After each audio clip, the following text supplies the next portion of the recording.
Hey everybody, it's Master Gallengeist here, bringing you my Fatal Frame Mask of the Lunar Eclipse perspective. And we got Fatal Framing, we got masks. It's a crazy ass time. So, I have the jacket on, and this is more with the gameplay aspects of this game. So this is a remaster of the 2008 fourth Fatal Frame game, and this gave me very fucking vibes of Deadly Premonition. Now, if you go and look at my Deadly Premonition perspective, the biggest kind of issues came into the gameplay aspects. And what I learned throughout doing that perspective is I can handle a shitty story if the gameplay doesn't create frustrations and I can at least kind of go through with it. I'm not a happy camper because I love it when the marriage of gameplay and story really click together.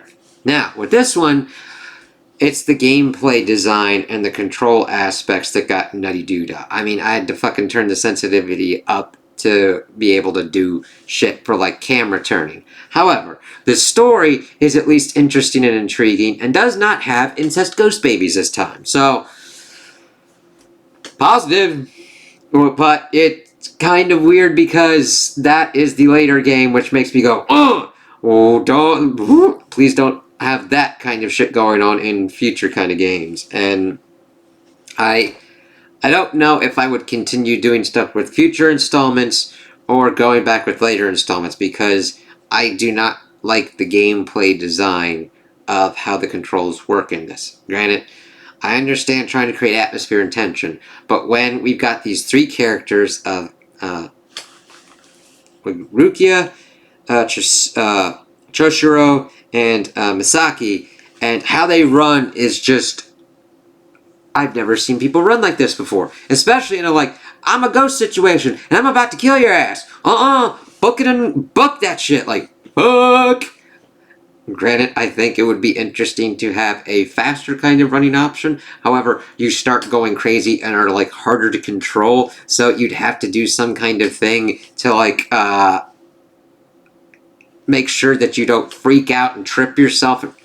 That would actually be some kind of cool ass shit. Mm-hmm. And another kind of aspect, like, make it at least realistic. Like, the way these people run is insane.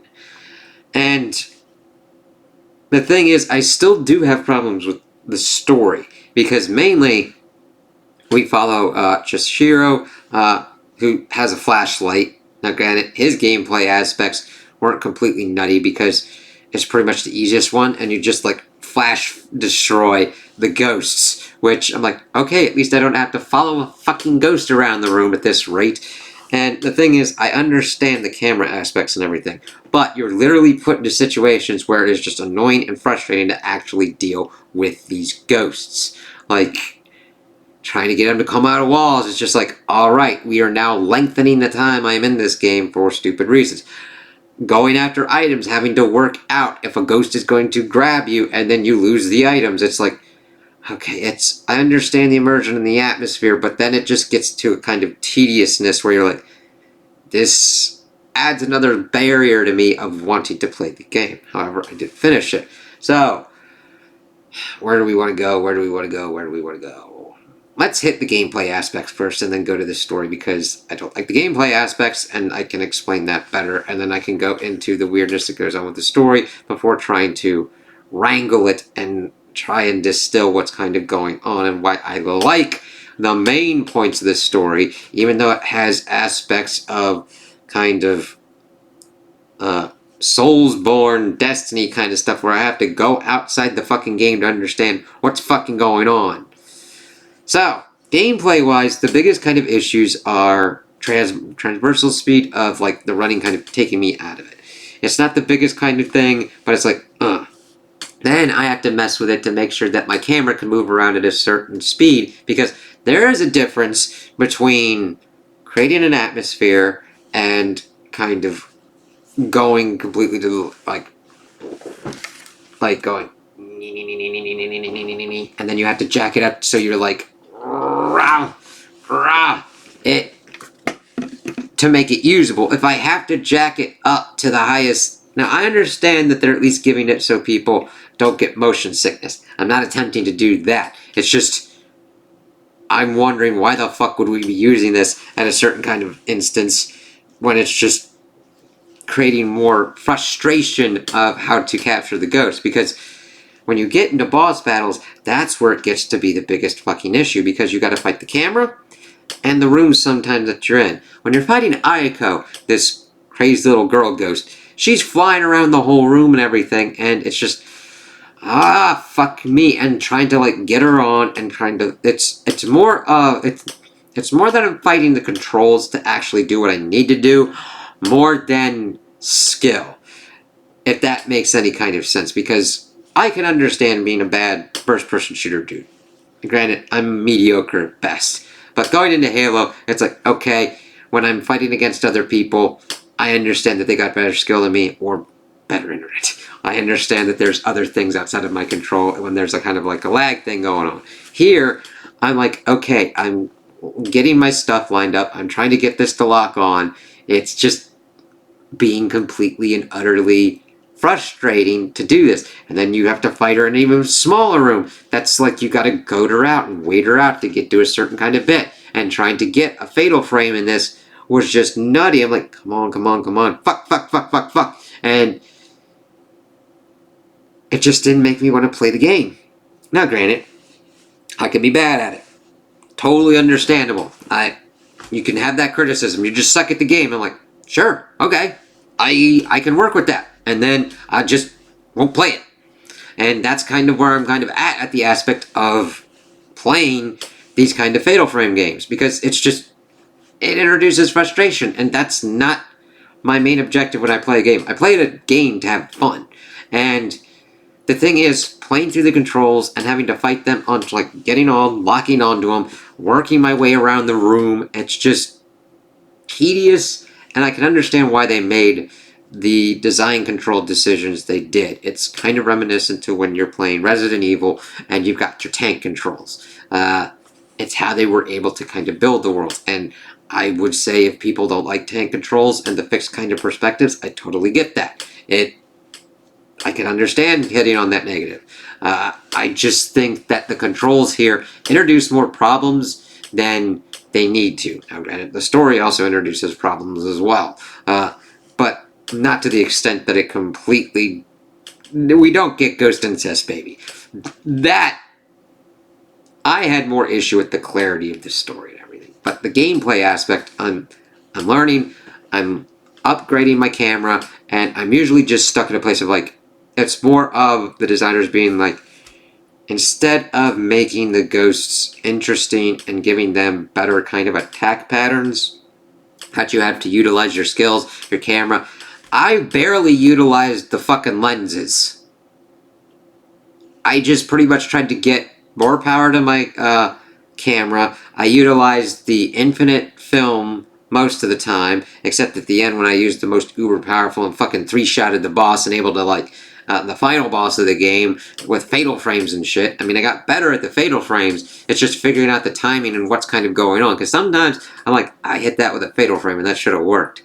They put you into shitty kind of places with controls that are kind of fucked up.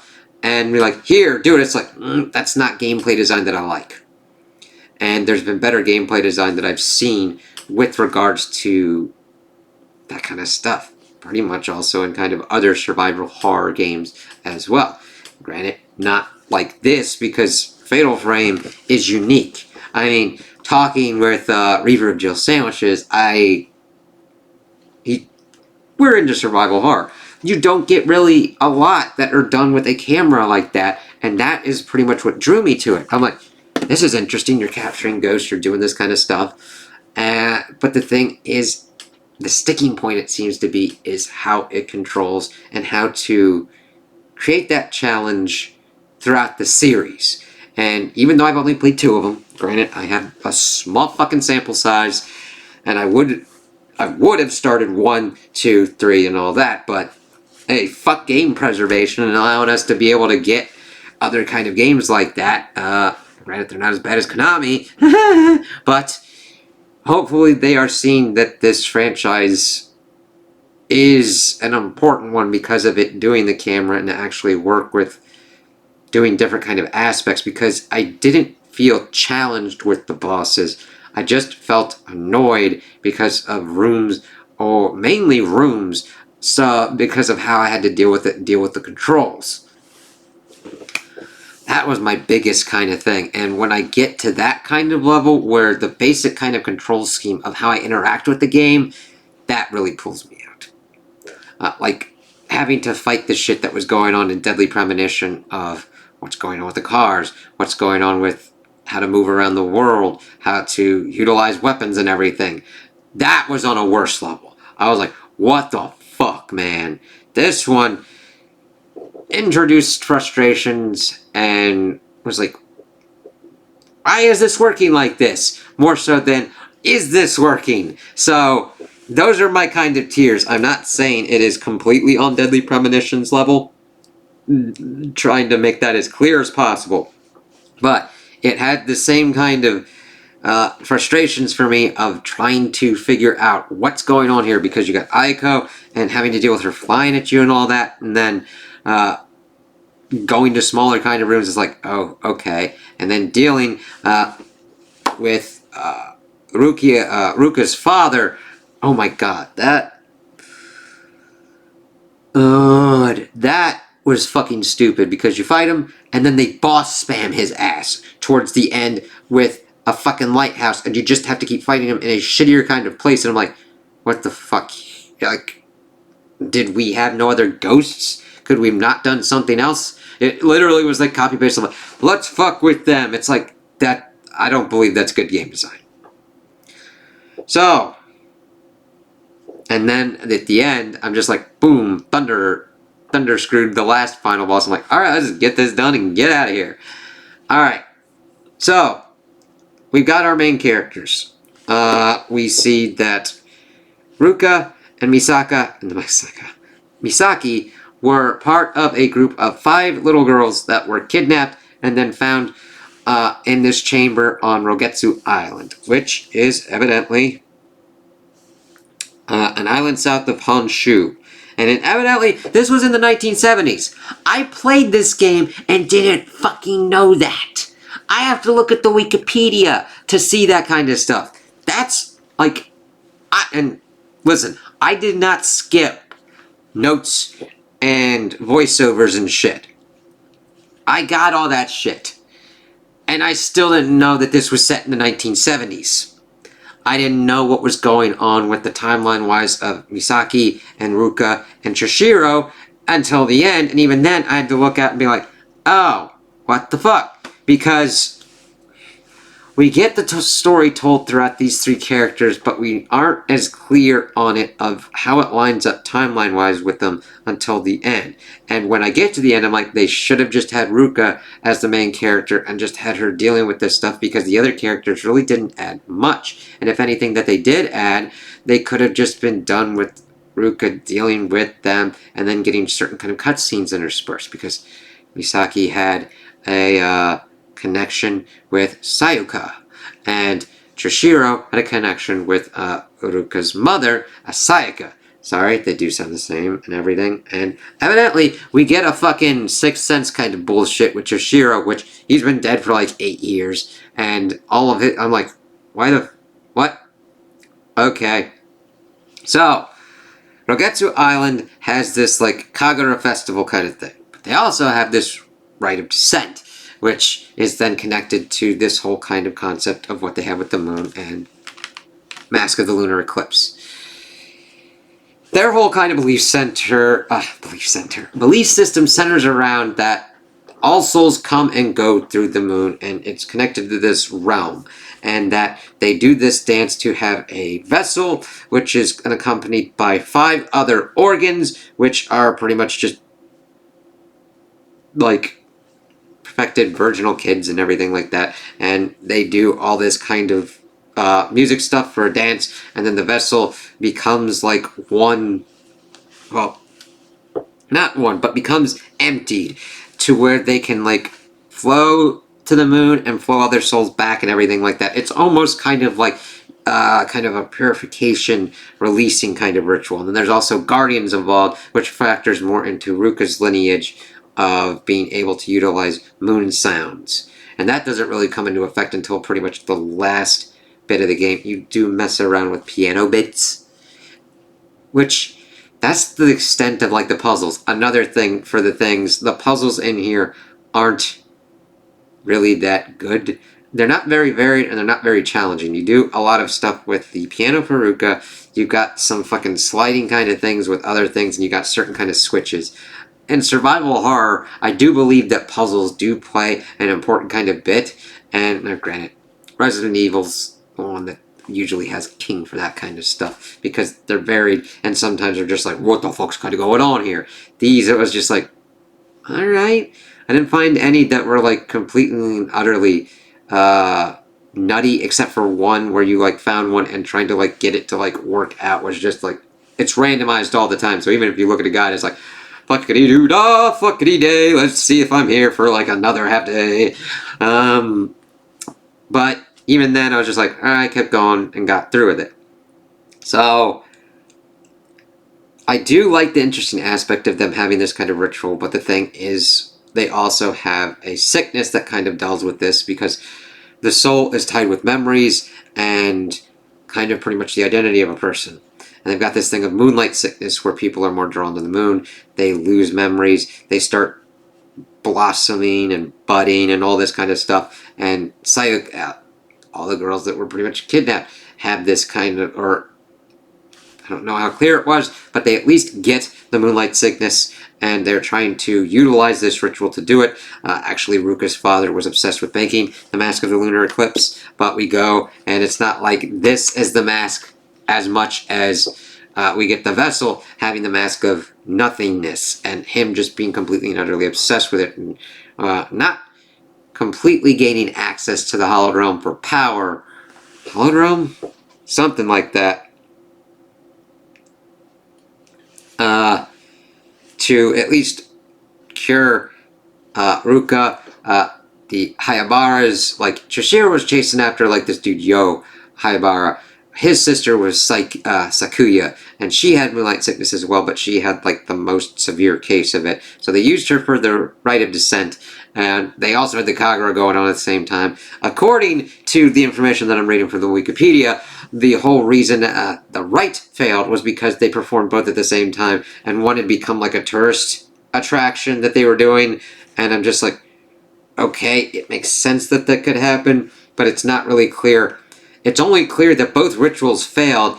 Evident, like, the ones in the Kagura died, but the ones in the rite didn't. And it's just, alright, we get more kind of stuff on Sakuya from Masaki's. We get that Madoka died from that, and that influences Ruka's. I just wish that they'd streamlined it more and just kept it with Ruka in a better kind of linear fashion, because it convolutes it and tries to make it more complex than it is, with having the three characters and going around to different kind of things and being like, hey, he's Sixth Sense, he's dead. It's like, alright. But you learn more about this stuff, and it's really kind of fascinating learning the letter, like going through the letters, understanding Soya? Yeah, Soya's obsession to the point where Ruka's main memories of him is just seen as back and him just being engrossed in his work. And then learning that these masks that they make are sometimes from other dead people, like, they have moonlight sickness, they blossom, fucking cut their face off and make it into a mask. What the fuck? Like, cut that face off, tan that shit, and make into a mask. I understand that, like, because that was evidently their way to contain this moonlight sickness, because it's like, don't look at their face. It's like, wow, shit. It's very interesting of how that kind of works out. Sakuya pretty much instigating an event. Okay, they got kidnapped, and then the rite failed. She woke up about 2 years after. They have this festival every 10 years, and then it pretty much killed everybody on Rogetsu Island. It's like, god damn, fuck. Because they all got it, and they all fucking died. Because we'd seen that 2 other of the girls died as well on the mainland in Japan. And then we see that Misaki and Madoka were going back to Rogetsu to see what the fuck's going on to try and instigate a cure kind of thing. That's according to what I can read from everything else, because I didn't really get that from what Misaki was trying to do. I'm like, oh, all right. And I don't know what the fuck happened to her. Granted, I only played it once, and I beat it on normal. And I was fine with that. Like, I'm very iffy, nowadays at least, on games that require multiple playthroughs to get through it. Granted, it took me about 10 hours or whatnot, but I got pretty much what I wanted out of this, and I don't want to go back for it. So I'm like, I don't know what happened to her. Ruka at least was able to take on and fight. She learns everything. She goes against Sakuya. She utilizes the moon sound to get her back kind of to herself. Chishiro helps with the mask having been completed, and her and the rest of the inhabitants of the island are sent through to the realm of the dead and to be put at peace. So it was like a very nice ending, and it was really kind of cool. I'm like, all right, awesome. I did like understanding the story and learning what was going on. Oh, another kind of gameplay aspect. Sakuya is mainly the insta-kill death ghost thing, and I understand the tension it kind of creates, but it's more just kind of annoying at this point. Granted, I understand that also comes in the effect of me being an older gamer, having gone through this kind of shit before, and I'm like, really? And added in the effect of their run speed and the film grain and everything, it's just annoying that it goes grainy as shit, and you're like, fuck, please take this filter off. I rather would it just stayed in, like, the ghost kind of thing, just being like, I'm coming to get your ass. It's like, fine, alright, I'm running. The grain's just another kind of thing. It doesn't really mess with me, but if you've got vision kind of problems, be forewarned.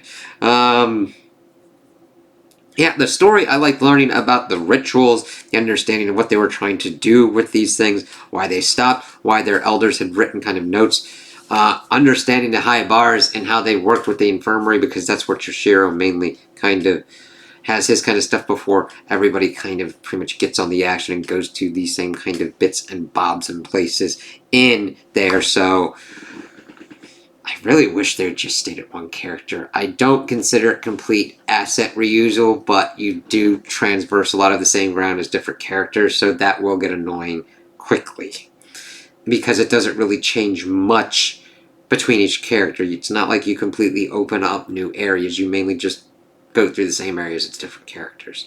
But seeing High Bars, the director, and his son, Yo, trying to figure out all this kind of stuff, doing illegal and nasty experiments on children to try and cure the Moonlight Syndrome because of how crazy and prevalent it is, how this desperation makes them turn monstrous on trying to solve this.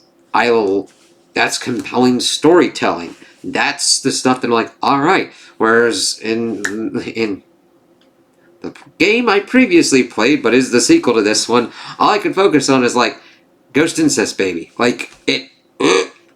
And, no, granted, those had interesting aspects as well, but the minute you got that kind of fucking thing there, it's just, yeah, I'm interested in seeing what they do with these maidens and everything, but Ghost Incest Baby. It just. Well, so luckily there was not that kind of aspect that kind of took me out, where I'm like, what? It was just mainly all the multiple characters where none of them feel like they are given enough time for the development that I think they kind of deserve. Like, I understand that Chishiro's your typical kind of archetype of the detective going after the bad guy, and that's about all we get. But before he's turned into Ghost Yoda to help out Ruka with her maiden kind of duties. Misaki almost seems to be like tacked on for kind of certain kind of plot exposition and then just dumped randomly.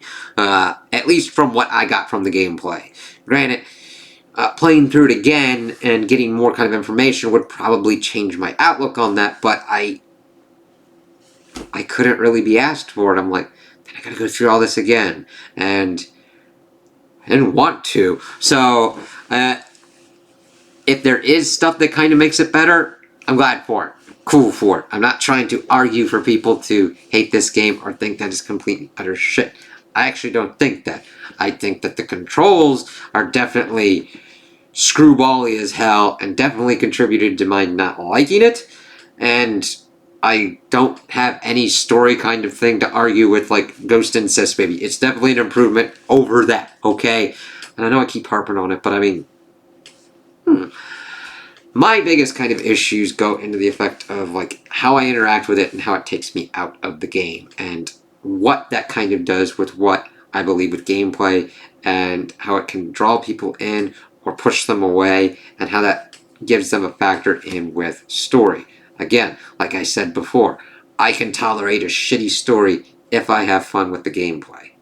But if it's a good story and I've got to fight the gameplay to actually get through it, that's going to really affect my enjoyment. I will not say that the story is shit just because of the gameplay aspect alone, okay?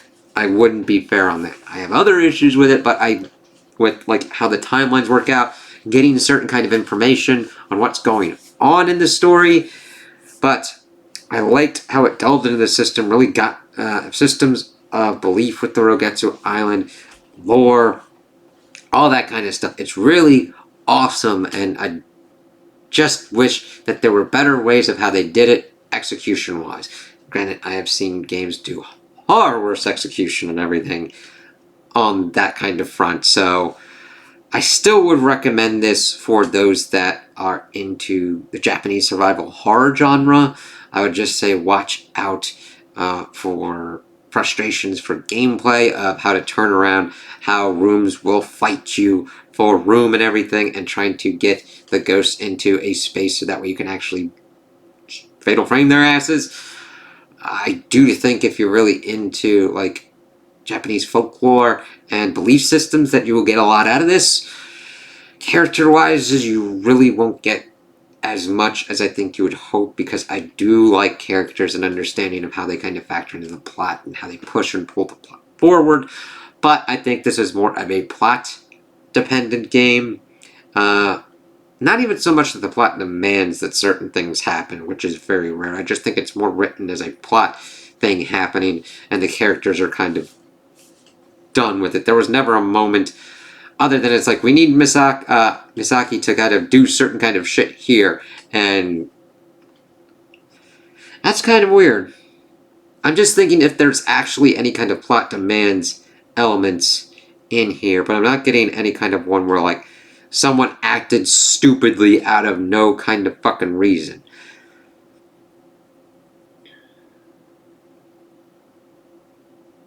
I don't know.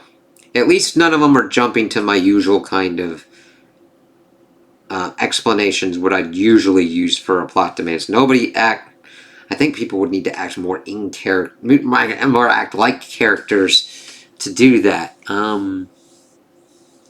But yeah, the story is interesting. So if that's what you're really in for and you can deal with the controls and deal with understanding of what to do, tune the game to your kind of challenge level that you would like. If you're very story focused, I think that the story and the understanding of what's going on here would definitely be interesting for anybody wanting that and ghost stories and all that kind of stuff. So yeah, interesting. That's why I always kind of like start with certain kind of premises, maybe sometimes certain kind of notes, because I like to have my reviews and my perspectives sometimes go to certain kind of places that I don't normally know that they kind of go to, because I'd probably be like, I don't know if I would recommend this to people, but by the end and talking it through, I would, but you have to have the caveats of what kind of goes on. It's like somebody recommending Deadly Premonition.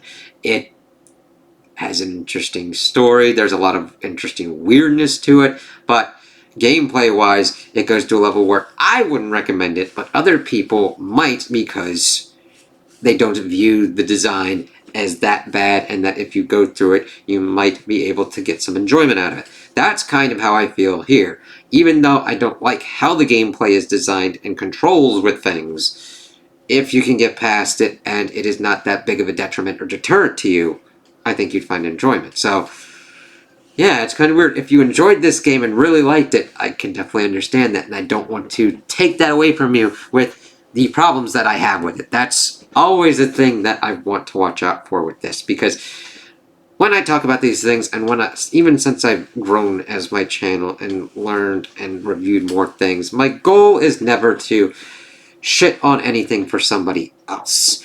It's just what are my views on what's kind of going on, how they can line up with other people, what are some kind of opposite kind of viewpoints of how you like it or why you like it, and have that kind of explained and see if that works for me to change my mind, or if I'm like, I get that, and I'm glad that you like it, and that you enjoy it, and that you have fun with it, because I never want to take that from people. Never. Because, God, it's like the example of, in the Big Bang Theory, Amy ruining Raiders of the Lost Ark for Sheldon and guys for whatnot. I don't want to do that for people. Maybe for you to understand why you like something better, and to be like, oh yeah, I could see what he's talking about with this, but never to take your enjoyment from something, or to take that kind of little thing from you. I think that's wrong, and that's never my objective here, so yeah. I know it's kind of weird to talk about that kind of stuff, especially in a review, but it's what I learned by doing these and also playing these games. So, those are my opinions on Fatal Frame: Mask of the Lunar Eclipse. Tell me what you guys think in the comments below. If you liked it, if you didn't like it, if you agree with me, if you disagree with me. Also, like and subscribe, and I hope you have a good day.